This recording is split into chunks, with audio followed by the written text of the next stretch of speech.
آپ چونکہ 19 کتابیں لکھ چکے ہیں تو سب سے خوبصورت بچہ کتاب کی شکل میں کون سا ہے آپ کا؟ پھر جو پہلی کتاب تھی خاص طور پہ وہ میں نے بڑے ذوق شوق سے اس کے لیے بڑا کام کیا تھا. جگر پارے اس کا نام تھا. کالموں کا مجموعہ تھا. میں مختلف اخبارات میں جو لکھتا تھا اس کو میں نے یکجا کیا اور ایک کتاب نکالی. وہ میرے لیے بڑی ایک اعزاز کی بات تھی. بڑی ظاہر ہے میری پہلی کتاب تھی, میں کبھی بھول نہیں سکتا. خلافت عثمانیہ کی تاریخ کے اوپر میری جو کتاب ہے سوت سے ویانا تک, وہ بڑی اہم, مجھے کتاب کبھی نہیں بھولتی. لکھتے لکھتے مجھے اینک لگ گئی. مصنف کے طور پہ, ادیب کے طور پہ ساری کتابیں جو ہے وہ مجھے بڑی عزیز ہیں. آپ نے ممالک کا سفر کیا, اس میں ترکی صفحے اول تو نہیں ہے جو آپ کو ترکی زبان پڑھانے کا شوق ہے؟ ترکی صفحے اول ترکیہ اس لیے بھی ہے کہ میں نے بہت سارے ترکیہ کے سفر کیے ہیں. کوئی 8-10 دفعہ میں ترکی گیا ہوں گا. سعودی عرب عمرہ میں نے کیا ہوا ہے, اور قطر, دبئی, یوگانڈا, افریقہ. السلام علیکم ناظرین, نالج آف پروفیشنل وزڈم میں ہوں آپ کا ہوسٹ احمد حسن. کہا جاتا ہے کہ تخلیق کار معاشرے کی وہ رگ کو جانتا ہے کہ جس میں آنے والی جتنی بھی مشکلات, جتنی بھی آسانیاں اور جتنے بھی فیوچر لیڈرز پیدا ہوتے ہیں وہ ان کو لکھ لیتا ہے, ان کو سمجھ لیتا ہے, ان کو پہچان لیتا ہے اور ان کو کہیں نہ کہیں اپنی تصویری یا تحریری رنگ میں رنگ دیتا ہے. تو آج اسی گفتگو میں, آج اسی پوڈ کاسٹ میں ہمارے ساتھ ایک ایسی شخصیت موجود ہیں کہ جن کی شخصیت کے بہت سے پہلو ہیں. آپ رائٹر ہیں, آپ آتھر ہیں, اور آج ہم ان سے یہ بھی جانیں گے, کہیں میں بھول نہ جاؤں, کہ ترکش زبان پڑھانے کا شوق اور یہ ذوق کہاں سے پیدا ہوا. اور پھر ایک اور بات, کہا جاتا ہے کہ رائٹر کے لیے کتاب اس کے بچوں کی طرح ہوتی ہے. وہ اپنی اس کتاب کی پرورش اپنے بچوں کی طرح کرتا ہے, اور اتنا ہی دکھ ہوتا ہے اگر اس کتاب کو کہیں چھاؤں سے دھوپ میں رکھ دیا جائے کہ جیسے اس کے لیے وہ اس کی اولاد کی طرح ہی ہیں. تو یہ 19 کتابوں کے مصنف ہیں, تو ان کے لیے یہ تکلیف دہ مرحلہ, ان کے 19 جو ہیں وہ ایڈیشنز ہیں اور ایک نیا ایڈیشن ان کا آج آ چکا ہے. تو آج ہم ان سے بات کریں گے کہ کس طرح سے ایک رائٹر ہے وہ ڈیجیٹل ایرا میں کس طرح پیرنٹنگ کو فالو کرتے ہوئے, کس طرح سے مثبت پہلو کو فالو کرتے ہوئے اور دنیا میں جتنے بھی چیلنج ہیں ان کو فالو کرتے ہوئے وہ ایک اپنے قلم کو اٹھاتا ہے اور وہ کیا لکھتا ہے. اسلم بٹی صاحب, سر آنر ٹو ہیو یو. آج کے پوڈ کاسٹ میں آپ کو ویلکم کرتے ہیں, اور ہمارے لیے بڑی باعث فخر ہے آپ کا آنا. آپ کی کتابوں کا اتنا مجموعہ, اور وہ ساری کتابیں بچوں کے لیے لکھنا, ناولز لکھنا, سفر نامے, کتنے کالم نویس بھی ہیں آپ. تو سر کیسے ہیں آپ؟ الحمدللہ میں بالکل ٹھیک ہوں. آپ کا بہت شکریہ, قاسم علی شاہ فاؤنڈیشن کا بہت شکریہ. مجھے ہمیشہ یہاں آ کے آپ لوگوں سے مل کے بہت اچھا لگتا ہے. یہ میرے لیے اعزاز کی بات ہے کہ میری یہاں آپ سے ملاقات ہوئی اور میں یہاں آیا. میرے لیے بھی یہ بڑا خوشی کا باعث ہے. سر آنر ٹو ہیو یو. ہم آپ کا زیادہ وقت نہیں لیں گے سر. پہلے سوال کی طرف میں جاتا ہوں کہ 19 کتابیں لکھی ہیں آپ نے.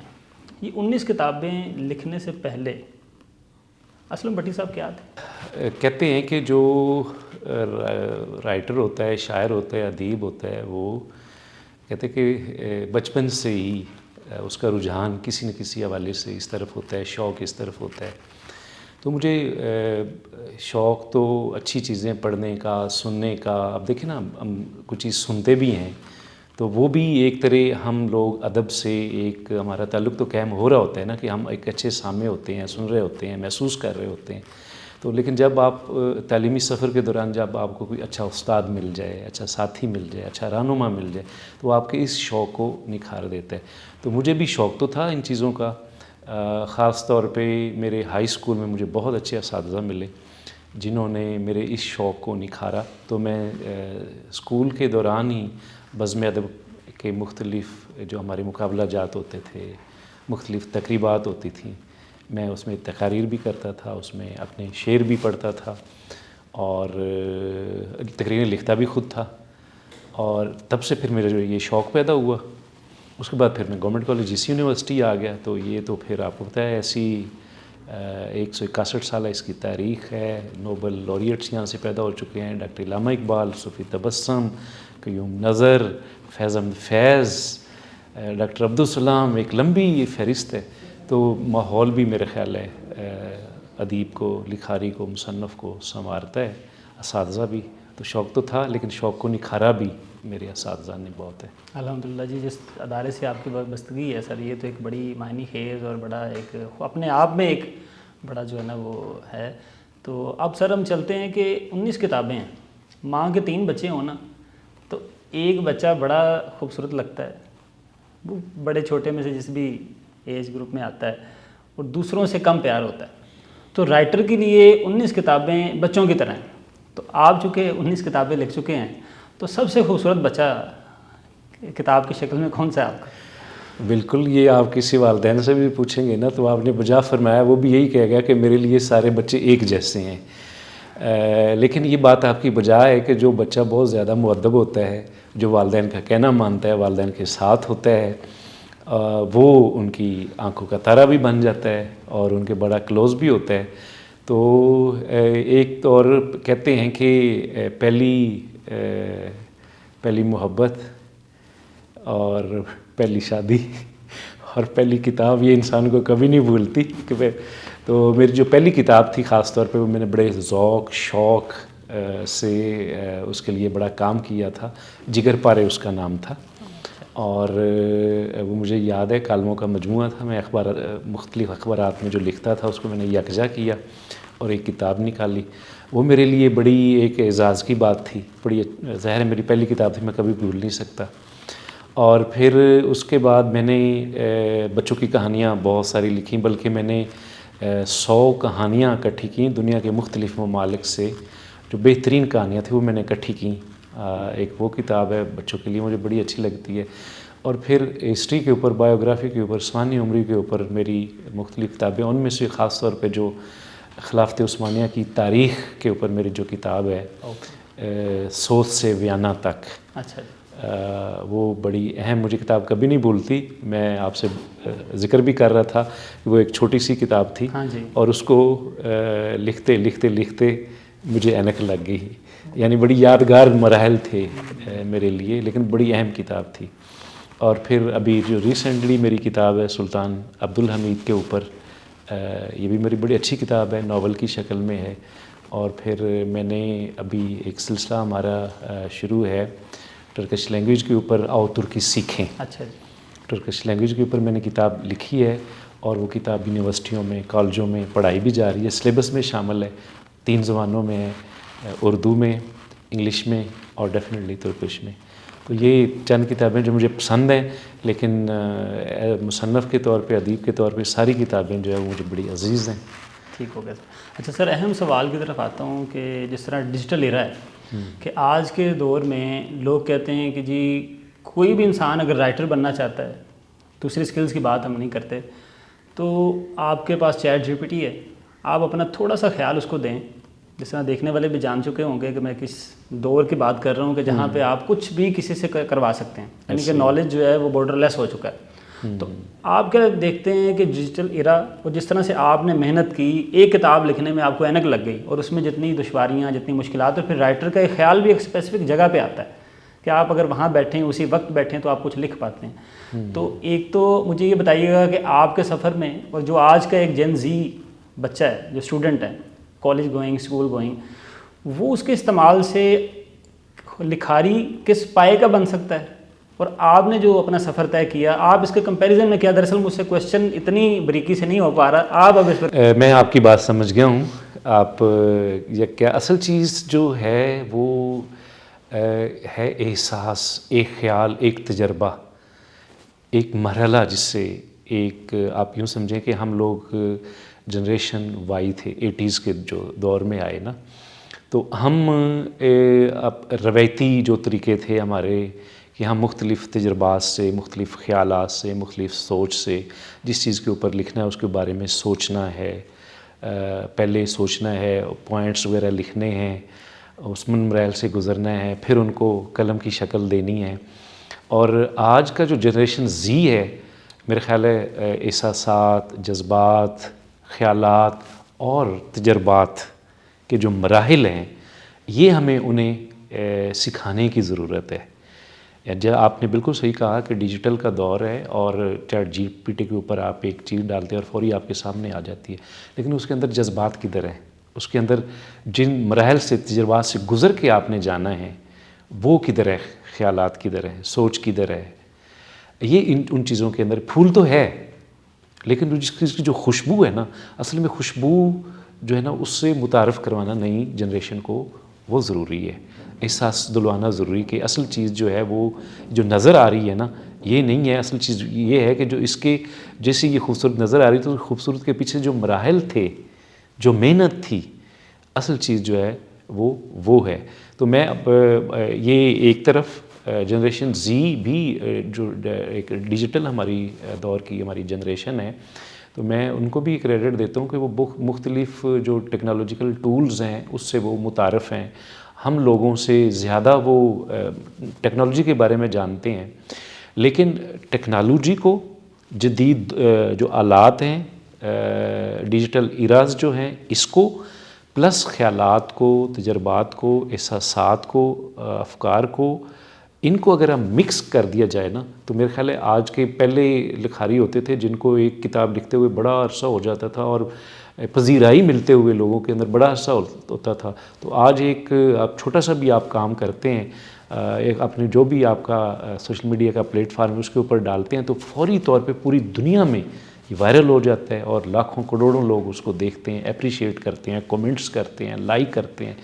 تو اس سے فائدہ اٹھانا چاہیے, لیکن یہ دونوں چیزوں کو اگر مکس ہم کر لیں تو بہت اچھی چیز جو ہے وہ ہمارے سامنے, اچھی تخلیق بھی آ سکتی ہے, اچھی تحریر بھی آ سکتی ہے, اچھے خیالات, اچھے تجربات بھی, جس سے سب کو فائدہ اور سب کے لیے فائدہ مند ہو سکتا ہے. بڑی خوبصورت بات کی ہے کہ آپ جب تک اس میں اپنا درد, اپنی وہ ساری کاوشیں کہ جو خیال پنپا اور پھر اس کو آپ نے ایک تحریر کی شکل دی, جب تک وہ نہیں ہوگا تو مصنوعی ذہانت جو ہے نا وہ بیکار ہے اور بے معنی ہے. تو سر میں اب ایک بڑا پرسنل سا کویشچن جو رائٹر سے کیا جاتا ہے عموماً, کہ اگر ایک لکھاری ہے, اگر اس نے سفر نہ کیا ہو تو اس کو لکھاری نہیں سمجھا جاتا, کیونکہ اس میں سفر نامے بھی آ جاتے ہیں اور وہ ساری چیزیں, کیونکہ آپ زندگی میں بہت سی چیزیں سفر کر کے بھی سیکھتے ہیں. تو اگر اب سفر کی بات آ گئی ہے تو اب ہمیں آپ بتائیں کہ آپ نے کتنے ممالک کا سفر کیا, اس میں ترکی صفحے اول تو نہیں ہے جو آپ کو ترکی زبان پڑھانے کا شوق ہے؟ آپ بالکل بجا فرما رہے ہیں. ترکی صفحے اول ترکیہ اس لیے بھی ہے کہ میں نے بہت سارے ترکیہ کے سفر کیے ہیں, تقریباً کوئی 8-10 دفعہ میں ترکی گیا ہوں گا. ابھی 2 مہینے پہلے بھی وہاں گیا ہوا تھا 10 دن کے لیے, تو اس کے اوپر میرا سفر نامہ بھی ہے دیار محبت میں. تو اس کے علاوہ جو ہے میں نے ملیشیا, سعودی عرب عمرہ میں نے کیا ہوا ہے, اور قطر, دبئی, یوگانڈا, افریقہ, اس طرح مجھے گھومنے پھرنے کا بڑا شوق ہے.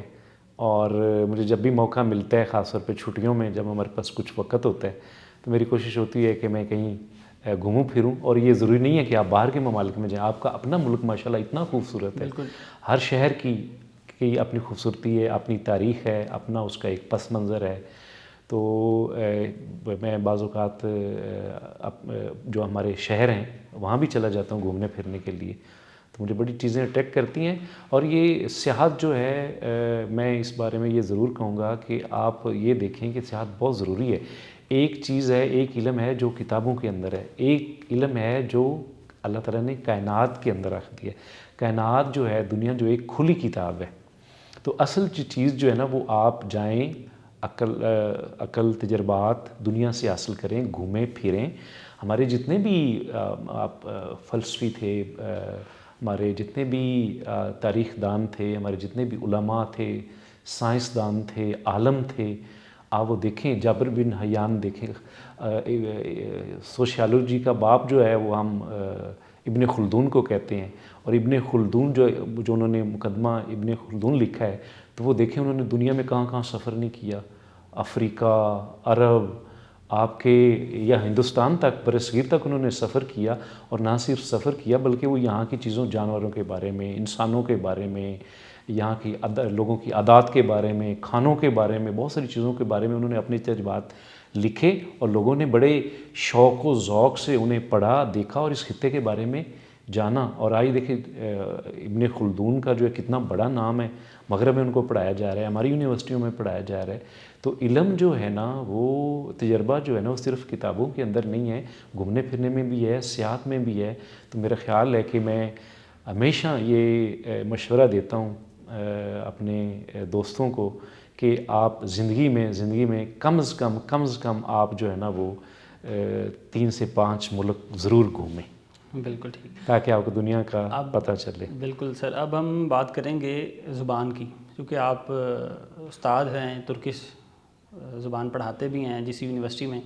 تو مجھے یہ بتائیے گا کہ دور لوگ کہتے ہیں کہ انگلش سیکھنے کا ہے، تو اگر آپ ترکش زبان سیکھتے ہیں تو اس کی کیا افادیت ہے اس میں، یعنی کہ کیا آگے جا کے جو ہے نا اپرچونیٹیز ہیں اگر کوئی بچہ ترکی زبان سیکھنا چاہے ہمارے اس پوڈ کاسٹ کے بعد، تو اس کے لیے کیا آپ بتائیں گے کہ کس طرح سے ترکش؟ بہت اہم سوال ہے.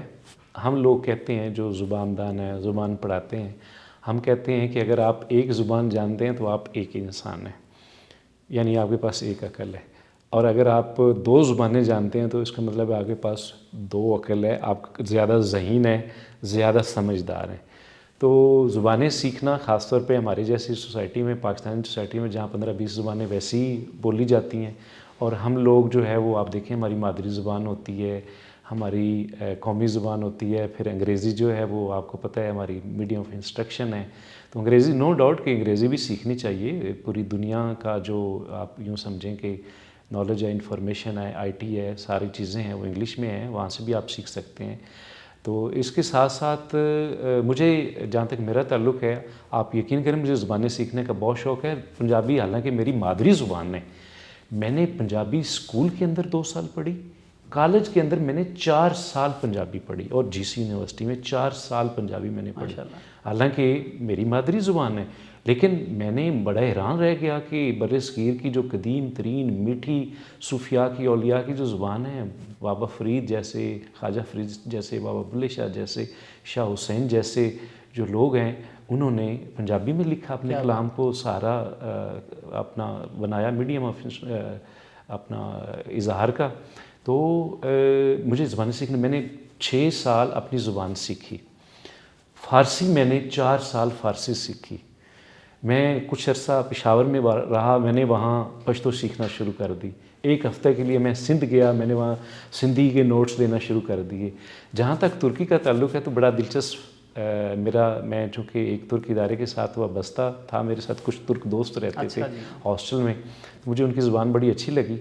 میں نے ترکی سیکھنا شروع کر دی، اور میں نے ترکی کی باقاعدہ کوئی کلاسیں نہیں لیں، میں نے ڈکشنری سے ٹرکش انگلش وہاں سے شروع کیا. اور الحمدللہ اس کے بعد میں نے بہت ساری کتابیں ٹرکش سے اردو میں ٹرانسلیٹ کی، ترکش کے اوپر میں نے کتابیں لکھی جو جی سی یونیورسٹی میں، دیگر یونیورسٹیوں میں کتابیں وہ گریجویشن کے اندر، یونیورسٹی کے اندر سلیبس کا حصہ ہیں، پڑھائی جا رہی ہیں، ہم لوگ خود پڑھاتے ہیں. اور ایک کتاب ہے آؤ ترکی سیکھیں بگنرز کے لیے، پھر ایک جو میڈیم لیول ہے ان کے لیے.